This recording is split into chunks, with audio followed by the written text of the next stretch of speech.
Hey guys, what's up? My name's True, and this is a video about Bastion in Season 4. So Season 4 started yesterday, as you guys well know. I streamed it. It was fun. As per usual, though, placements didn't really matter too much, and you got a huge SR gain for wins after placements, not much SR loss for losses, the whole ego boost of Season 3 all over again, whatever. But this video is about Bastion, because for the first time ever, Bastion is a relevant hero in tiers greater than Bronze and Silver. And from what I've seen from both my subscribers and some others in my forum, or in not my forums, in forums, and stuff, is that people around low plat and below are struggling significantly to deal with him. Also, weirdly enough, people in very high Grandmaster seem to be struggling to deal with him a lot, but I think that's more because of the fact that the players who pick Bastion in those skill tiers have really good aim, so that's going to be a little bit of a different fight than the rest of what you guys are fighting to deal with. But this is going to be kind of my quick one day after release guide of what I think the hero is like, as well as how to counter him while the meta is getting figured out. So Bastion can now run and heal, takes less damage in sentry mode, and jump in and out of sentry much quicker. The problem is that he has to get closer to you than normal to do as much damage as he could before, unless he's in recon mode, which he does more damage in technically because he has less of a spread, but he still can't do as much damage as previous sentry mode, so it's not incredibly helpful, but good for taking out squishies. The problem people are having with him is that he can run in close and absolutely wreck one or two people, making your push or your defense effectively much more difficult. And a huge issue in these lower tiers is peeking, and Bastion absolutely punishes peeking. So generally, a Bastion can't really stay alive the whole game. The issue is that he can pause your progress for so long that it's enough to tilt your team and make you guys lose, either, in the head, or just slowly start trickling or slowly start getting desperate and making incorrect decisions. The thing is, he's still fairly easily countered, and a lot of people just simply don't seem to know or want to counter him correctly. So, who are the heroes that counter Bastion the best right now? Pretty similar to Season 3, with some slight changes. Roadhog now counters him well due to his ability to easily grab him and one-shot him. Your own Bastion can counter him incredibly well, as long as you have a Rhine shield, because your own Bastion can wreck their Rhine shield, so if you guys are smarter than them, you'll outplay them every time.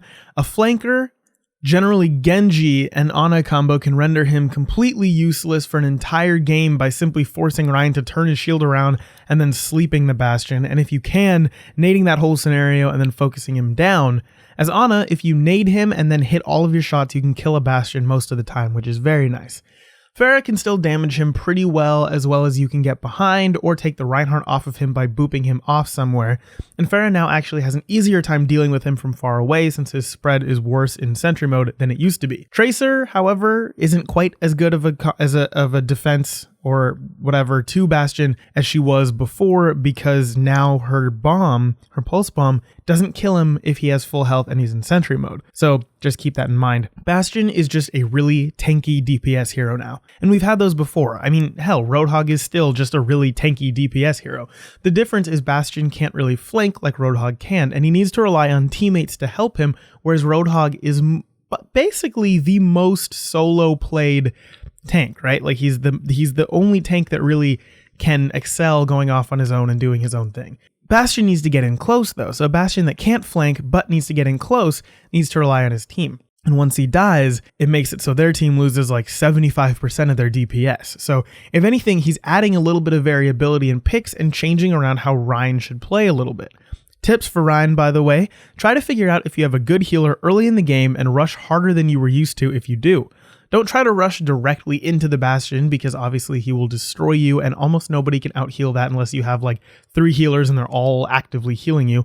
But you can't just sit like you used to, because he will just destroy your shield. Just absolutely destroy it. You can't just sit there with the shield up and then watch it disappear over and over again. You'll have to move more throughout the game. This also means your team will have to be talkative and will be able to follow you up correctly. Taking down a Bastion now is a lot about picking the correct comp to make sure his friends can't do much to help him out and to coordinate well together.